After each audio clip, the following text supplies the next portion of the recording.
जय हिंद।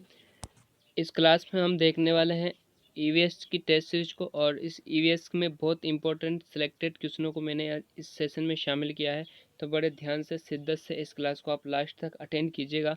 जो भी फैक्ट आपको नया लगे उसको समझकर अपनी नोटबुक में नोट करते चलेगा, ताकि अपने जो डाउट है वो एकदम क्लियर हो सके। साथियों, चलते हैं आज का पहले प्रश्न की ओर। जैसा कि आपको पता है, हम देखने वाले हैं ईवीएस की टेस्ट सीरीज को। चलेगा, आज का पहला प्रश्न आपके सामने है। निम्नलिखित में से प्रक्षेपित सहायक सामग्री का उदाहरण है। OHP, globe, micro projector, LCD projector. नीचे दिए गए कूट की सहायता से सही उत्तर का चयन करें।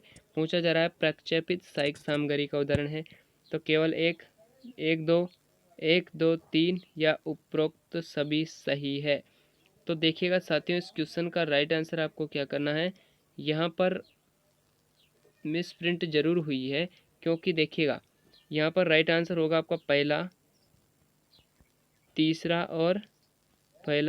और यहाँ पर चौथा आपका क्या हो जाएगा, राइट आंसर हो जाएगा। ओके, इसमें कोई ऑप्शन भी नहीं है, इसलिए मैंने आपको एक्स्ट्रा में यहाँ पर बता दिया है भाई इसका, क्योंकि ग्लोब जो है यहाँ पर क्या है साथियों, अप्रक्षेपित सहायक सामग्री है। क्या है? अप्रक्षेपित सहायक सामग्री है। ठीक है साथियों, चलेगा। अब हम देखते हैं नेक्स्ट क्वेश्चन को। नेक्स्ट क्वेश्चन आपके सामने है कि निम्न में से कौन से शिक्षण सहायक सामग्री महाद्वीपों के आनुपातिक क्षेत्र के आकार को दर्शाने के लिए सर्वाधिक उपयुक्त है। सर्वाधिक उपयुक्त पूछ रहा है। क्या पृथ्वी का पोस्टर है, विश्व का भौतिक मानचित्र, विश्व का राजनीतिक मानचित्र, या ग्लोब? तो देखिएगा, महाद्वीपों के आनुपातिक क्षेत्र के आकार को दर्शाने के लिए सर्वाधिक जो उपयुक्त शिक्षण सहायक सामग्री होगी साथियों, वो होगा ग्लोब। ग्लोब इस क्वेश्चन का आपका क्या हो जाएगा, राइट आंसर हो जाएगा ऑप्शन नंबर डी। अगला देखिएगा कि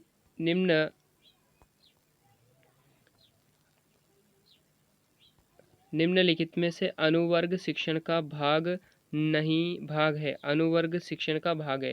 तो साथियों, आपको पता होगा कि जो अनुवर्ग शिक्षण है वो कितने प्रकार का होता है, 3 प्रकार का होता है।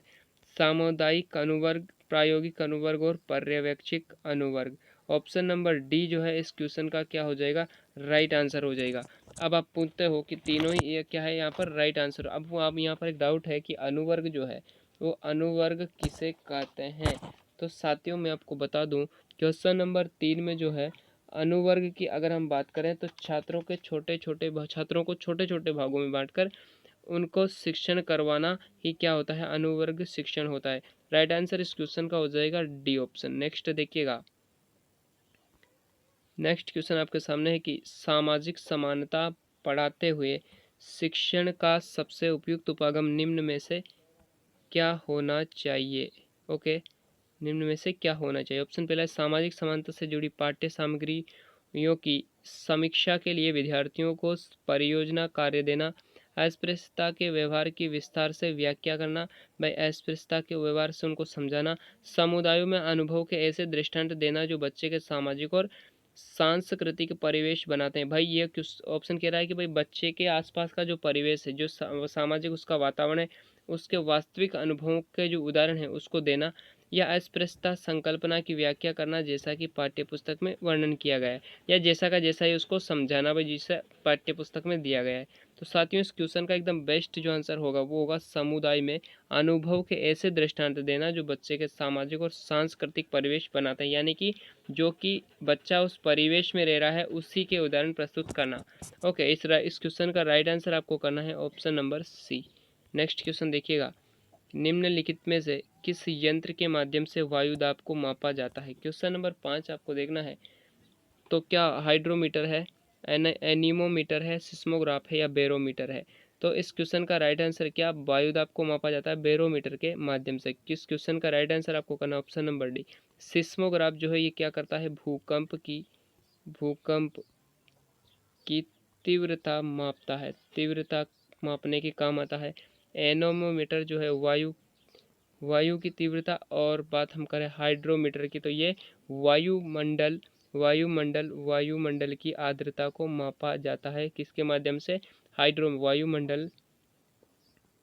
वायुमंडल की आर्द्रता। ओके, तो ये आपको ध्यान रखना है कि इस क्वेश्चन का राइट आंसर हो जाएगा ऑप्शन नंबर डी। नेक्स्ट देखिएगा, जल शक्ति अभियान की शुरुआत कब हुई? जल शक्ति अभियान 15 अगस्त 2019, 1 जुलाई 2019, 26 जनवरी 2019 या 2 अक्टूबर 2020। तो जल शक्ति अभियान की जो शुरुआत हुई साथियों, हुई 1 जुलाई 2019 को। इसमें से 1 जुलाई 2019 को जो है, इसमें भारत के 225 जिलों को क्या किया गया है? शामिल किया गया है। तो इस क्वेश्चन का राइट आंसर आपको करना है ऑप्शन नंबर बी। नेक्स्ट देखिएगा कि संसार के सातों महाद्वीपों की सबसे ऊंची चोटियों पर चढ़ने वाली भारत की प्रथम भारतीय महिला कौन है? शिवांगी पाठक है, बछेंद्री पाल है, प्रेमलता अग्रवाल है या फिर संतोष यादव है? तो इस क्वेश्चन का राइट आंसर आपको बता देता हूँ, प्रेमलता अग्रवाल इस क्वेश्चन का राइट आंसर है। तो ऑप्शन नंबर जो सी है वो अपना एकदम करेक्ट कर लीजिएगा। क्वेश्चन नंबर 8 है कि भारत के राष्ट्रपति का वेतन कितना है? 2 लाख प्रति माह, 1 लाख प्रति माह, 5 लाख प्रति माह या 3 लाख प्रति माह? तो साथियों इस क्वेश्चन का राइट आंसर आपको बता देता हूँ कि 5 लाख प्रति माह है। कब से है साथियों? तो 2019-20 से ये वेतन हो चुका है भारत के राष्ट्रपति का, कि 5 लाख प्रति माह जो है वो भारत के राष्ट्रपति का वेतन है। राइट आंसर आपको C is the correct answer. Next question देखिएगा कि रेशम कीट हेतु शहतूत की कृषि पद्धति क्या कहलाती है? मोरी कल्चर, एपी कल्चर, पोमोलॉजी या पीसी कल्चर? तो पीसी कल्चर कहते हैं हम मछली पालन को। किसको? मछली पालन। पीसी कल्चर किसको कहते हैं? मछली पालन को। पोमोलॉजी सब्जी संबंधी विज्ञान है। एपी कल्चर मधुमक्खी पालन, क्या पालन? मधुमक्खी पालन एपी। और मोरी कल्चर कहते हैं रेशम कीट हेतु शहतूत की कृषि पद्धति जो है वो क्या कहलाती है? मोरी कल्चर। इस क्वेश्चन का ए इज द राइट आंसर हो जाएगा। नेक्स्ट देखिएगा कि भूदान आंदोलन के जनक कौन है? भूदान आंदोलन, जिन्होंने थोड़ी सी भूमि देकर भूदान आंदोलन की शुरुआत की थी। सुंदरलाल बहुगुणा है, अमृता देवी बिश्नोई है, विनोबा भावे है या सरदार वल्लभ भाई पटेल है? तो भूदान आंदोलन के जो जनक माने जाते हैं वो कौन है? विनोबा भावे। क्वेश्चन नंबर 10 का जो राइट आंसर हो जाएगा वो हो जाएगा आपका option number C. Option number C is the correct answer. भाई 10 में ये इसकी शुरुआत की अगर हम बात करें तो 18 अप्रैल की इसको शुरुआत हुई थी। 18 अप्रैल 1951 के लगभग इसकी शुरुआत हुई थी, 1951 में। ठीक है साथियों, इस क्वेश्चन का राइट आंसर कर देना आपको सी। तेलंगाना से इसकी शुरुआत हुई थी, ये भी आपको ध्यान रखना है। पर्यावरण अध्ययन शिक्षण के अंतर्गत किस विषय से जुड़ी अवधारणाओं का अध्ययन नहीं किया जाता है? तो ऑप्शन पहला है पर्यावरण शास्त्र किया जाता है, सामाजिक विज्ञान, विज्ञान या भाषा विज्ञान?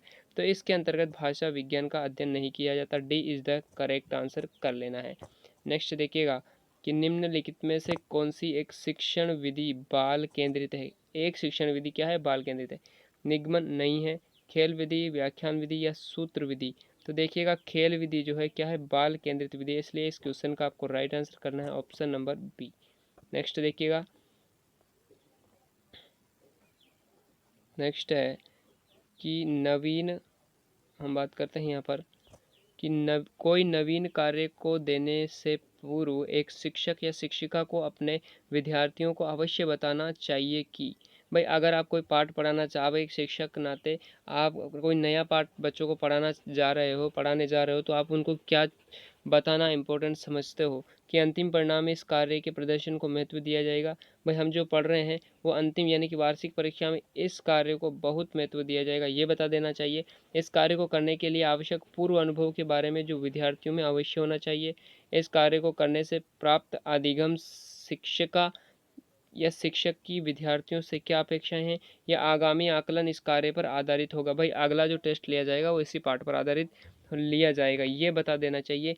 तो इस क्वेश्चन का देखिएगा बहुत इंपॉर्टेंट क्वेश्चन है। तो इस क्वेश्चन का राइट आंसर है एक कार्य को करने से प्राप्त अधिगम में शिक्षक या शिक्षिका की विद्यार्थियों से क्या अपेक्षाएं? भाई आप अगर जल संरक्षण पढ़ा रहे हो तो अगर जल संरक्षण आपको पढ़ाना है तो बच्चों से ये अपेक्षा होनी चाहिए कि भाई इस पाठ को पढ़ाने के बाद आप अच्छे से जल प्रदूषित यानी कि जल संरक्षण अच्छी तरह से आप करोगे, जल का आप सदुपयोग करोगे, उसका दुरुपयोग करना बंद कर दोगे। इस प्रकार से इस क्वेश्चन का राइट आंसर आपका हो जाएगा ऑप्शन नंबर सी। नेक्स्ट देखिएगा कि भारत का राष्ट्रीय प्रतीक लिया गया है सारनाथ, लाल किला, कपिल वस्तु या फिर इंद्रप्रस्थ। तो जो भारत का जो राष्ट्रीय प्रतीक है वो लिया गया है साथियों सारनाथ के। ऑप्शन नंबर जो पहला है इस क्वेश्चन का हो जाएगा राइट आंसर।